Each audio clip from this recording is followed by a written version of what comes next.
чемпионата мира по масс-рестлингу. Два дня прошли для нас, как один миг в духе спортивного азарта, ярких побед и досадных поражений. Те, кто смогли пробиться в финал, еще порадуют вас своими поединками. Второй соревновательный день начнется с небольших концертных номеров, и понятно будет вручение наград государственных. Ну и предваряя второй соревновательный день, скажу, что сегодняшние финалы, я думаю, должны стать настоящим украшением нашего чемпионата, потому как сегодня у мужчин 4 весовые категории, у женщин 2 весовые категории, в том числе, то есть самые тяжелые веса сегодня присутствуют, то есть свыше 125 у мужчин и свыше 85 килограммов у женщин. С вами комментаторы Степан Посельский и Игорь Галутва. Я попрошу, тоже своего сокомментатора поделиться своими впечатлениями. Да, у нас второй соревновательный день. Первая половина дня прошла в очень напряженных схватках. Удивительно, до обеда практически были стопроцентно заполнены трибуны. Были очень интересные схватки. Мы увидели, открыли для себя несколько новых имен. И, наверное, сенсацией было то, что уже два спортсмена в тяжелейшей высшей весовой категории вышли на уровень нашего Виктора Калибубчука. Это спортсмен из Грузии и спортсмен из Норвегии. Невооруженным глазом было видно, что, в общем, борьба проходила на достаточно одинаковом уровне. В общем, все труднее Виктору становится противостоять соискателям этого титула высшего. Поэтому я думаю, что сегодняшний вечер, финалы, особенно в этой весовой категории, будут очень интересны. Интрига нас ждет впереди, это точно. Ну а сейчас продолжаем смотреть концерт. Очень представительный президиум. Посетил это мероприятие президент республики. Ну, наверное, это абсолютно правильно. Своим посещением он очень сильно поднял статус и показал, насколько важно это мероприятие не только для республики, но и для страны в целом, для России. Да, Степан? Да, конечно. И действительно, первый соревновательный день действительно доказал и показал, что масс-рестлинг это не только спорт, да, это не только красочное действие и не только шоу, это очень такой по-хорошему человеческий вид спорта, который сближает народы, который очень близок действительно зрителям, да, болельщикам.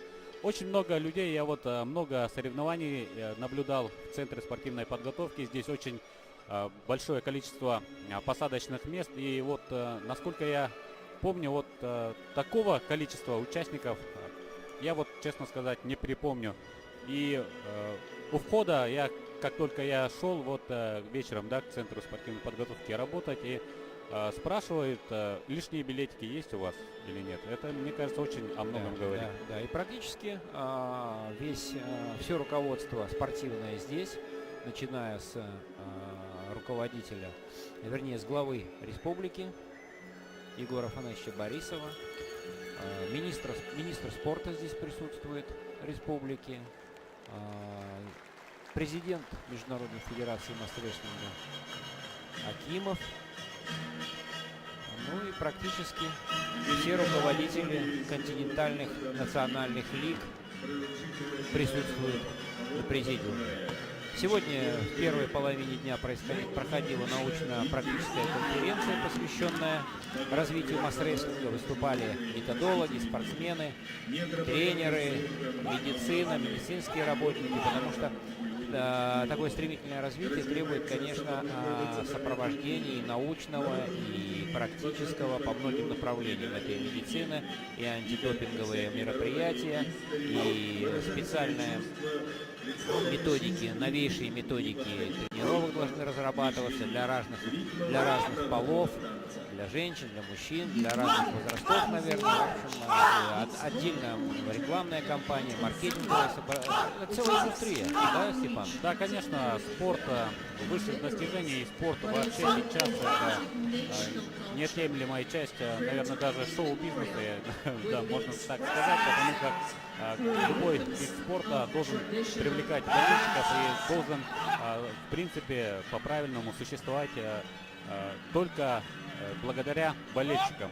Если есть интерес, если есть много болельщиков, значит будут и те, кто будет заниматься этим видом спорта, то есть будет и приток новой крови, будет конкуренция, ну то есть спорт будет развиваться. А он, наверное, будет, вот хотел спросить, Степан, насколько верно утверждение, мне рассказывают, что отбор просто феноменальный для того, чтобы пробиться в самой республике на соревнования такого уровня, проходит в регионах, я имею в виду в районах соревнований, где число участников достигает 500 человек.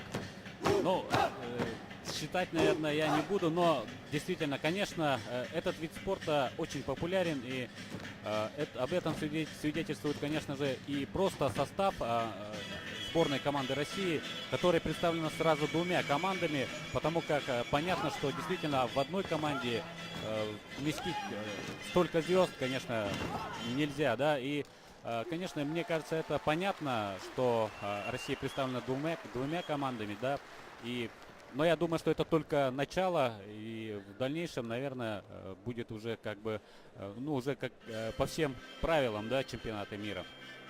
Ну и понятно, что за бортом этих даже двух команд остались очень многие известные спортсмены. Они сейчас просто наблюдают или тренируют, секундируют. Я думаю, что болельщики, те, кто знают масс-рестлинг, да, прекрасно об этом тоже